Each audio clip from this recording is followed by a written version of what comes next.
अंधेरा हो गया था। घर जाने की जल्दी थी रमेश को। रमेश ने अपनी कार का दरवाज़ा खोला ही था कि तभी एक लड़की झट से बिना कुछ कहे कार में बैठ गई। अरे अरे मैडम, ये क्या कर रही हैं? कौन हैं आप और मेरी कार में क्यों बैठ रही हैं? चलिए उतरिए, मुझे घर जाने की बहुत जल्दी हो रही है। लड़की घबराई सी आवाज़ में बोली, मेरे पीछे कुछ गुंडे पड़े हैं, प्लीज़ मेरी हेल्प कीजिए। तभी रमेश को 4-5 लोगों के आने की आहट सुनाई पड़ती है। रमेश ने कार का शीशा बंद कर दिया, लाइट ऑफ कर दी, सांसें रोके थोड़ी देर तक कार में बैठे रहे दोनों। ऐसा लगा मानो 4-5 लोग किसी को ढूंढ रहे हैं।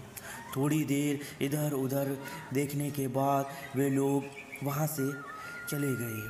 पार्किंग एरिया में सन्नाटा था। रमेश ने कार स्टार्ट की और पार्किंग एरिया से बाहर निकलकर मेन रोड पर आ गया। रमेश ने उस लड़की से पूछा, आपका क्या नाम है? कौन है आप और कहाँ जाना है? वे लड़के कौन थे जो आपको पीछे पड़े थे?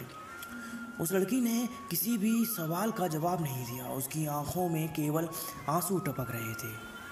वो केवल रोए जा रही थी।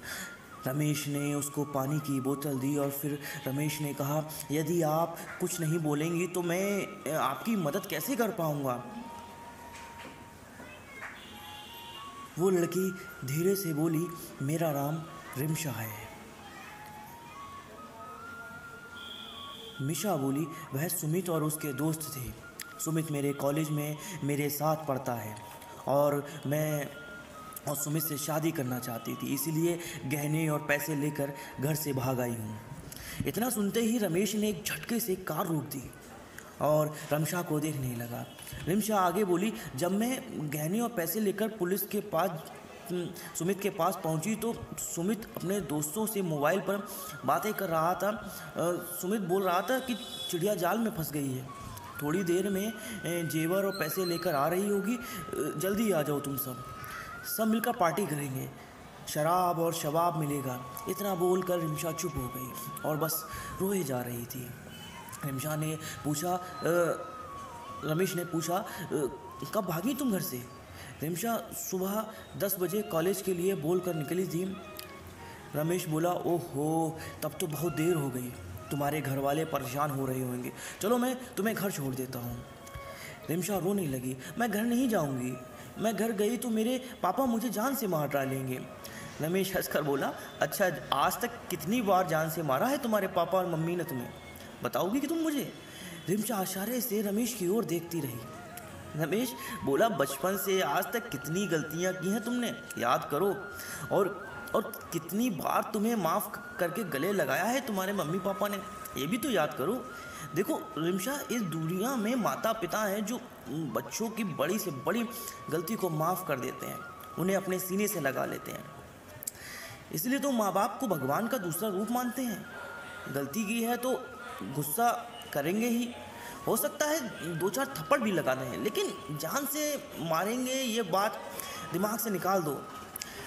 गुस्सा करेंगे तो माफ़ भी कर लेना, ज़रूरत पड़े तो उनके पैर पकड़ लेना, माफ़ी मांग लेना, तुम्हारे मम्मी पापा तुम्हें ज़रूर माफ़ कर देंगे। ये उनकी दुआओं का ही असर है कि आज तुम रक्षकों के चंगुल से सही सलामत घर बचकर निकल पाई हो, नहीं तो कल के अखबार की सुर्खियाँ बन गई होती तुम। चलो जल्दी से घर पर पता बताओ और मैं तुम्हें घर छोड़ देता हूँ। बहुत देर हो गई है, परेशान हो रहे होंगे तुम्हारे मम्मी पापा। रिमशा ने घर का पता बताया। रमेश ने कार रिमशा के आगे रोक दी। रिमशा धीरे धीरे चलते हुए दरवाजे तक पहुंची, डरते हुए डोरबेल बजाई। रिमशा की मम्मी ने दरवाज़ा खोला। रिमशा को देखकर गुस्से से बोली, कहाँ गई थी? हैं, टाइम देखा है तूने? सुबह 10 बजे से गई हुई है, रात के 8 बज गए हैं, ये समय होता है घर आने का, और मोबाइल क्यों बंद करा है तुम्हारा? रिमशा कुछ नहीं बोली। मम्मी की आवाज़ सुनकर, फिक्र देखकर रिमशा के सब्र का बांध टूट गया। वो अपनी मम्मी के सीने से लगकर फूट फूट कर रोने लगी। रिमशा के भाई ने पूछा, मोबाइल कहाँ है तुम्हारा? है? रिमशा की भाभी बोली, मैं तो कब से बोल रही हूँ कि रिमशा का मोबाइल घर पर छूट गया है। रिमशा के भाई बोले, ओहो चलो कोई बात नहीं, घर तो आ गई ना। इतना बोलकर रिमशा के भाई ने हंसने लगे। रिमशा कुछ नहीं बोली, रोते हुए अपने कमरे में चली गई। रिमशा के पीछे पीछे उसकी मम्मी, भैया, भाभी भी उसके कमरे में चले गए। रमेश की ओर किसी का ध्यान नहीं था। रमेश मन ही मन सोच रहा था, चलो अच्छा हुआ यहाँ किसी को कुछ पता नहीं चला। रमेश मन ही मन भगवान को धन्यवाद करता हुआ वापस लौटने लगा। तभी उसके कानों में एक कड़कती हुई आवाज़ सुनाई दी, रुको जेंटलमैन। रमेश एकदम से रुक गया। उसने पीछे मुड़कर देखा, सामने रिमशा के पिताजी खड़े थे। उनके हाथों में एक कागज़ था। उन्होंने कहा, मैं नहीं जानता कि तुम कौन हो, लेकिन मेरे लिए तुम किसी फरिश्ते से कम नहीं हो। रमेश आश्चर्य से रिमशा के पिता को देखता रहा। रिमशा के पिताजी बोले, मुझे आज दोपहर ही पता चला गया कि मेरी बेटी घर से भाग गई है। आज दोपहर मैं किसी काम से रिमशा के कमरे में गया, तभी मुझे ये खत मिला था। मैं किसी को बिना बताए रिमशा को ढूंढ रहा था। जेंटलमैन, मैंने रिमशा को तुम्हारी कार में बैठे देखा। मैं दौड़कर वहाँ पहुँचा तो मैंने तुम्हारे और रिमशा की सारी बातें सुन ली थी। मैं तुम दोनों के पीछे था। तुम नहीं जानते कि आज तुमने मेरे ऊपर कितना बड़ा एहसान किया है। तुमने केवल मेरे घर की खुशियाँ ही नहीं, मेरे दिल की और मेरी इज्जत का, मान सम्मान सब कुछ बचाया है। इतना बोलते बोलते रिमशा के पिता का गला भर आया। उनकी आंखों में आंसू आ गए। वो दोनों हाथ जोड़कर रमेश का धन्यवाद करते रहे। रमेश ने उनके हाथों को अपने हाथों में पकड़ लिया और ये आप क्या कर रहे हैं अंकल? रिमशा तो मेरी छोटी बहन जैसी है। इतना कहते कहते रमेश की आंखों में भी आंसू आ गए और वो बारिमा जो गलती की उसका सबक मिल चुका है। आप रिमशा को माफ़ कर दें, बहुत शर्मिंदा है वो।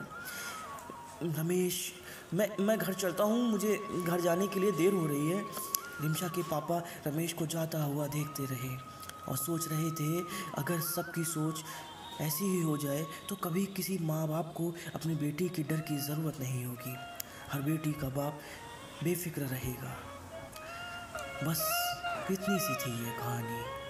कैसी लगी आपको हमारी कहानी? आप हमें कमेंट करके ज़रूर बता सकते हैं। फिर मिलेंगे एक खूबसूरत सी कहानी के साथ। अपना ख्याल रखिएगा, दुआ में याद रखिएगा और अल्लाह के ज़िक्र का ज़ुबान पे स्वाद रखिएगा।